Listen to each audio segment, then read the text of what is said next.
A glimpse of our life expectancy variations.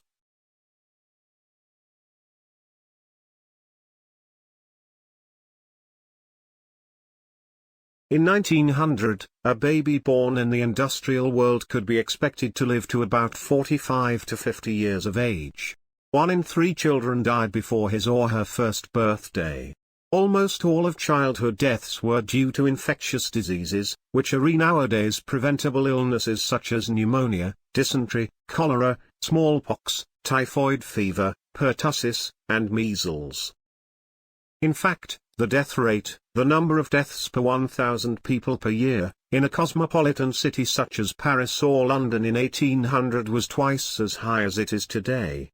Moreover, on average, in 1800 people could expect to live only about half as long as they live today.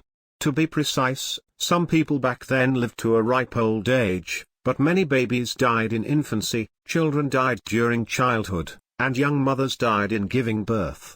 Thus, the average lifespan was relatively short for the society as a whole. Life expectancy began to increase during the late 19th and early 20th centuries in the industrial world, where major cities saw dramatic changes in their environments that brought about enormous improvements in health. Engineers constructed reservoirs and aqueducts to bring clean water to the cities. Sewage systems were constructed to remove waste. City councils worked gradually towards ensuring that their people had wholesome food and decent housing. Insects and vermin that spread disease began to be controlled. These environmental changes contributed to the control of cholera, typhoid fever, yellow fever, tuberculosis, and the other ancient infectious diseases. In fact, the death rate began in the developed world to go steadily down beginning in the 1870s. Moreover, overall health improved in spite of the fact that the first antibiotic penicillin was not discovered for another 60 years in 1928.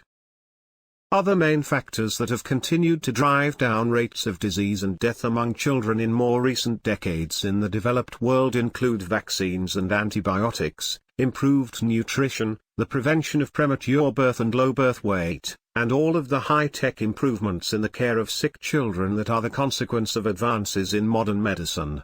The same changes can be observed in the developing nations, but at a smaller magnitude due to the plethora of difficulties faced by societies in those nations economically and politically. Today, the ancient scourges of tuberculosis, measles, whooping cough, and polio no longer decimate children worldwide. Life expectancy has risen to nearly 80 years in most developed nations, and infant deaths in those societies have fallen by 90% since 1900. Similar health trends have been observed in country after country as nations have moved through the stages of development toward cleaner air, cleaner water, safer food, and control of infectious diseases. Improvements continue into the present. It is unquestionable that the environment has enormous power to shape health and disease in children as well as in adults, which might have been steered into the wrong direction over the last few decades, namely since the end of World War II, resulting in a dramatic surge in many diseases that will be so the subject of our following discussions. Copyright Academy House, www.academy.house